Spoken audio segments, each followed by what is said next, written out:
Victim Services Niagara will be celebrating its 15th year of service this year, and it's a wonderful opportunity to reflect back on the evolution of the organization and the strong foundation that we have built. I remember the first call so distinctly, and I can tell you to the yard where I was on the road when that phone rang with that first call. So I got two people on the way, Mark Dixon and Tamara Niebers, and it's so funny to hear them talk about it too, because on the way down Mark was driving and Tamara was beside him with the manual, flipping through the pages. What are we going to do? What do we have to do? You know, what the So, but they got there and did a great job. And that was the first call. I'm doing what I'm doing because I love to help people. I always have. I do a lot of other volunteer work aside from victim services, and to me, to be able to make a difference in somebody else's life, like I say, that positive difference, it means the world to me. I've been here now for 4 years. Since I've moved to Canada, I've had so much help, and I feel like there's no way for me to give back or to say thank you. When I'm helping the person, to me, it's like a way to say thank you for what I've had, and at the same time, I'm learning from them. That 12-hour shift, that's your gift to the community. You have no clue when you knock on that door what's on the other side.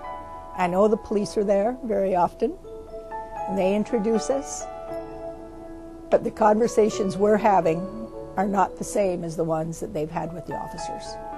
I'd have all these things in my head when I was driving the car. Oh, I'm going to here and it's going to be like this, and I'd get there and it was never like what I thought.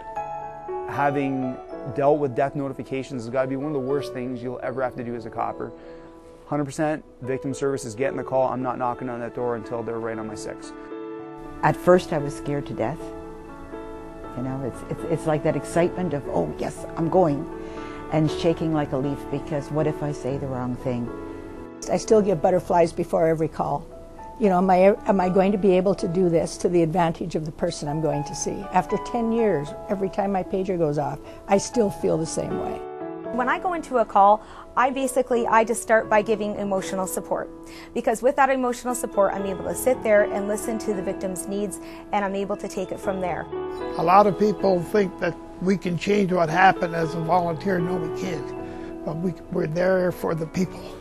We're not there to fix the situation. We obviously can't. I'm not there to solve or make things better, but it's just to kind of leave that piece of hope that they're not alone and that the community's behind them.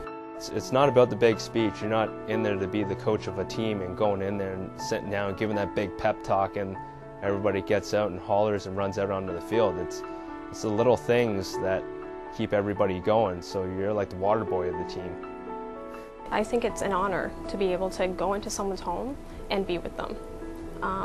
We always, after we leave their home, thank them for allowing us in. Thank you for, for being able to share what's happened. As volunteers, we never hear the outcomes of where we've been. At first it was something I thought, oh, I wonder whatever happened with, but I've learned over the years to just let that go. The debriefing really helps to insulate yourself in a certain sense as well, because you're able to talk about that situation because it is confidential, so you're able to talk about it with your partner and be able to get stuff off your chest, like how do you feel about the situation. Sometimes could spend half an hour debriefing with your partner to make sure, are you okay?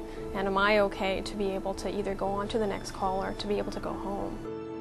You know, I've been around a few years and I've been involved in a lot of organizations, but I've never been in anything as fulfilling, as satisfying as being in victim services.